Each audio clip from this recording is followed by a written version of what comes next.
सियावर रामचंद्र की जय। राम कथा के रसिक तुम भक्त रासुमति धीर।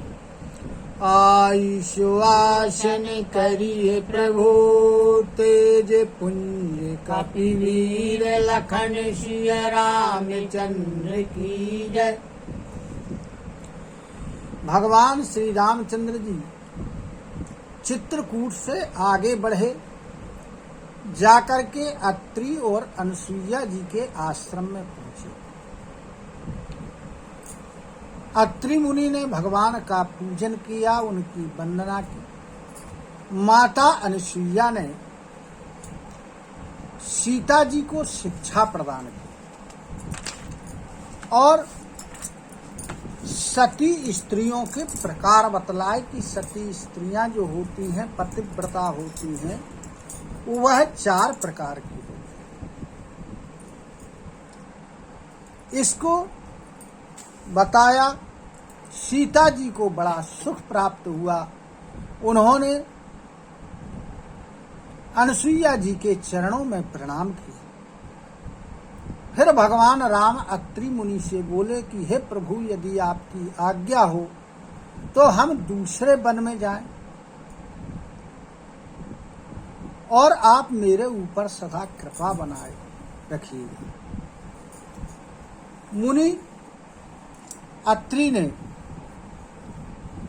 कहा कि मैं किस प्रकार से कहूं कि आप यहां से जाएं। आप तो अंतर्यामी हैं, सब कुछ जानने वाले हैं, सब जानते हैं। अब आप ही बतलाइए। भगवान राम अत्रि मुनि से आज्ञा लेकर के वहां से चल दिए। आगे आगे भगवान राम जा रहे हैं, पीछे पीछे लक्ष्मण जी, और बीच में श्री सीता जी इस प्रकार शोभित होती हैं जिस प्रकार ब्रह्म और जीव के बीच में माया होती है। भगवान जा रहे हैं। आगे भगवान को विराध नाम का राक्षस मिला। भगवान श्री रामचंद्र जी ने उसका वध किया। वो अपने दिव्य रूप में प्रकट हुआ। भगवान ने उसे अपना धाम दिया। अब भगवान ऋषि शरभंग जी के आश्रम में पहुंचे। शरभंग जी ने अपने भाग्य की सराहना की और भगवान के गुणों का गान किया।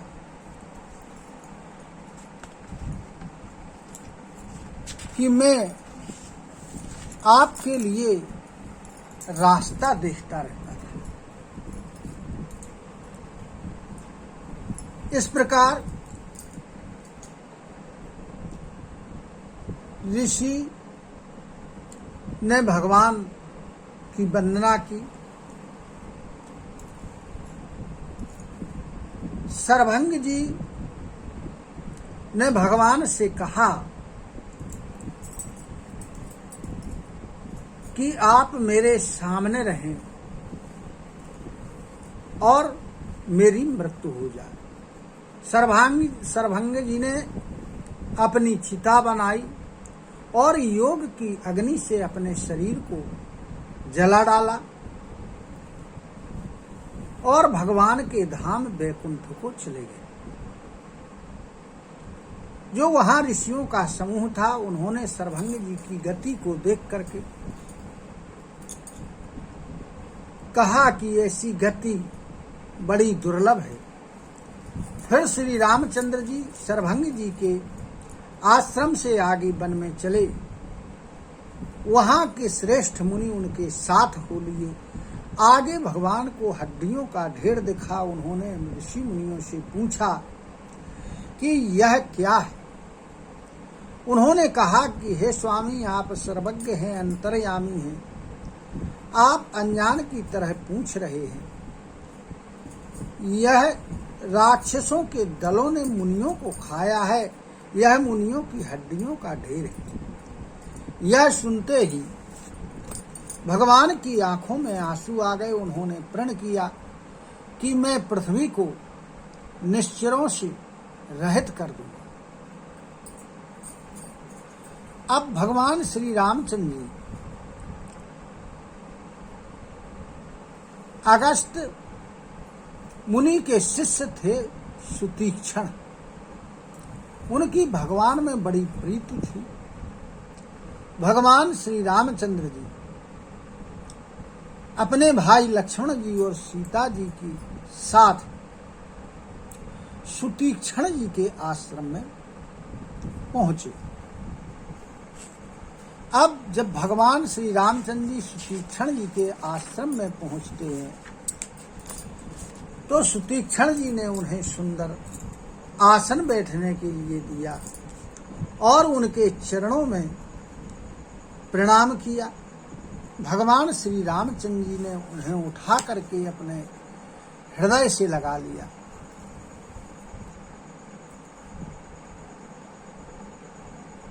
और अपने आश्रम में ले आए और यहाँ सुतीक्षण जी ने भगवान श्री रामचंद्र जी की स्तुति की। अनेक प्रकार से सुतीक्षण जी ने भगवान की स्तुति की। फिर सुतीक्षण जी से भगवान श्री रामचंद्र जी कहने लगे कि मैं अब आगे वन में जाना चाहता हूं। तो वह सुतीक्षण जी के गुरु अगस्त जी के आश्रम के लिए जाने लगे। तब सुतीक्षण जी ने कहा कि हे प्रभु, मैं भी उस आश्रम से आए हुए मुझे बहुत दिन हो चुके हैं, तब से मैंने अपने गुरु के दर्शन नहीं किए हैं, अतः मैं भी आपके साथ अपने गुरु के दर्शन के लिए चलूंगा। तो सुतीक्षण जी भगवान श्री रामचंद्र जी के साथ हुए। भगवान श्री रामचंद्र जी, लक्ष्मण जी और सीता जी सुतीक्षण जी के साथ मुनि अगस्त जी के आश्रम पर पहुंचते हैं। सुतीक्षण जी तुरंत अगस्त जी के आश्रम में गए अंदर और दंडवत प्रणाम किया और कहा कि हे नाथ, अयोध्या के राजा दशरथ जी के पुत्र श्री रामचंद्र जी जो जगदाधार हैं वो पधारे हुए हैं। तब अगस्त जी ऐसा सुनकर के तुरंत उठ करके दौड़े और भगवान श्री रामचंद्र जी से मिले। अगस्त ऋषि ने आदर पूर्वक कुशलता पूछी और लाकर के श्रेष्ठ आसन पर बिठाया। फिर अनेक प्रकार से भगवान की पूजा की और कहने लगे कि मेरे समान भाग्यवान कोई नहीं।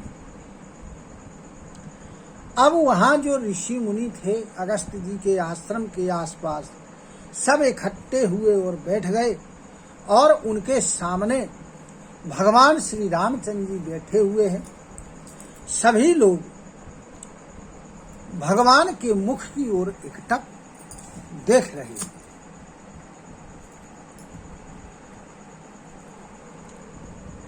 तब रघुवीर कहा मुनि पाही, तुम्हें सन प्रभु दुराओ कछु नाही। तुम्हें जानहु यही कारण आऊं, ताते तातु न कही समझाऊं। श्री रामचंद्र जी ने अगस्त मुनि से कहा कि हे प्रभु, आपसे मैं कुछ छिपा नहीं रहा। मैं जिस कारण से यहाँ आया हूँ वह आप भी जानते हैं। इसी से हे तात, मैंने आपसे समझा करके कुछ नहीं कहा। अब सो मंत्र देहु प्रभु मोही, यही प्रकार मारो मुनि द्रोही। मुनि मुस्कान सुनी प्रभुवानी, पूछहु नाथ मोहि का जानी। कहने लगे भगवान राम कि हे प्रभु, अब आप मुझे ऐसा मंत्र दीजिए जिससे मैं मुनियों के द्रोही राक्षसों को मार सकूं। भगवान की वाणी सुनकर मुनि मुस्कुराए और बोले कि हे नाथ, आपने क्या समझकर मुझसे यह प्रश्न किया है, यह बात पूछिए। तुम्हारी भजन प्रभाव अगारी, जानऊ महिमा कछुक तुम्हारी। उमरे तरु विशाल तव माया, फल ब्रह्मांडो अनेक निकाया। हे प्रभु, आप पापों का नाश करने वाले हैं। मैं तो आपके भजन के प्रभाव के द्वारा ही आपकी कुछ महिमा को जान पाया। आपकी माया उमर यानी गूलर के एक विशाल वृक्ष के समान, अनेकों ब्रह्मांडों के समूह ही जिसके फल है। जीवो चराचर जंतु समाना, भीतर बसहि न जानहि आना। ते फल भक्षक कठिन कराला, तब भय डरत सदा सो काला। चर और अचर जितने भी यहाँ जीव हैं, यह गूलर यानी उमर के फल के अंदर रहने वाले जीव जंतुओं के समान है। और इन फलों रूपी जो ब्रह्मांड रूपी फल हैं, उसके अंदर सब निवास करते हैं, दूसरा कुछ भी नहीं जानते। उन फलों का जो भक्षण करता है वो कठिन कराल काल है। वह काल भी सदा आपसे भयभीत रहता है। ते तुम हो सकल लोकपति साई, पूछे हो मोहि मनुज की नाई। यह वर मांगऊं कृपा निकेता, बसहु हृदय श्री अनुज समेता। उन्हीं आपने समस्त लोकपालों के स्वामी होकर भी और आप मुझसे एक मनुष्य की तरह पूछ रहे हैं। मैं तो हे प्रभु, हे कृपा के धाम, आपसे यही वर मांगता हूँ कि आप माता जानकी और लक्ष्मण जी के सहित मेरे हृदय में निवास करें। अविरलो भगति विरति सत्संगा, चरण सरोरुह प्रीति अभंगा। यद्यपि ब्रह्म अखंड अनंता, अनुभव गम भजहि जेहि संता। मुझे प्रगाढ़ भक्ति, वैराग्य, सत्संग और आपके चरण कमलों में अटूट प्रेम प्राप्त हो। यद्यपि आप अखंड और अनंत ब्रह्म हैं, जो अनुभव से ही जानने में आते हैं, आप बुद्धि से केवल परे, जिनका संतजन भजन करते हैं। असितो रूप बखानऊ जानऊ, फिर सगुन ब्रह्मरति मानऊ। संततो दासन देहु बड़ाई, ताते मोही पूछे रघुराई। यद्यपि मैं आपके ऐसे रूप को जानता और उसका वर्णन भी करता हूँ, तो भी लौट लौट कर आपके सगुण ब्रह्म में ही प्रेम मानता हूँ। आप सेवकों को सदा ही बड़ाई देने वाले हैं। इसी के कारण हे प्रभु आपने मुझसे पूछा है। हाय प्रभु परम मनोहर ठाऊ, पावन पंच वटी तेहि नाऊ। दंडको वन पुनीत प्रभु करहु, उग्र साप मुनि वर कर हरहु। हे प्रभु, एक बड़ा परम सुंदर स्थान है और उसका नाम पवित्र पंचवटी है। आप उसको पवित्र कीजिए, दंडक वन को पवित्र कीजिए,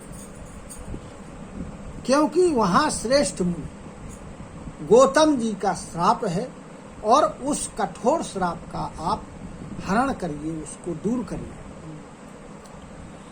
बासे कहु तह रघुकुल राया, कीजे सकल मुनिन पर दाया।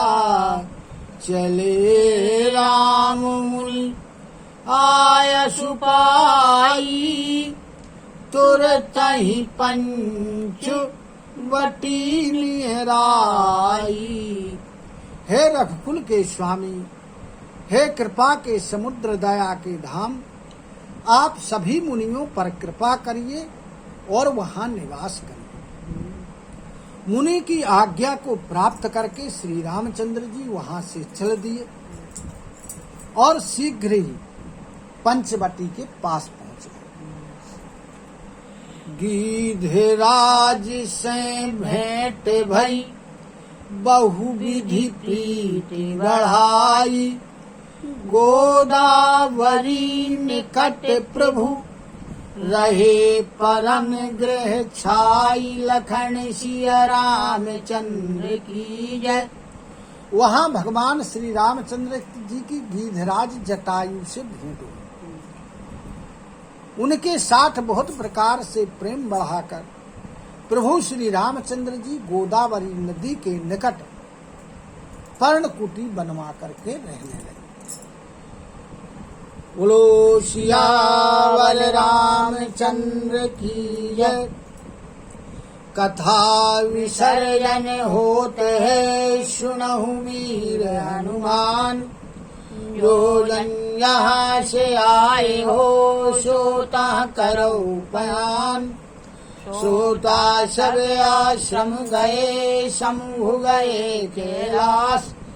रामायण मम हृदय में सदा करहु तुम वास। लखन सिया रामचंद्र की जय।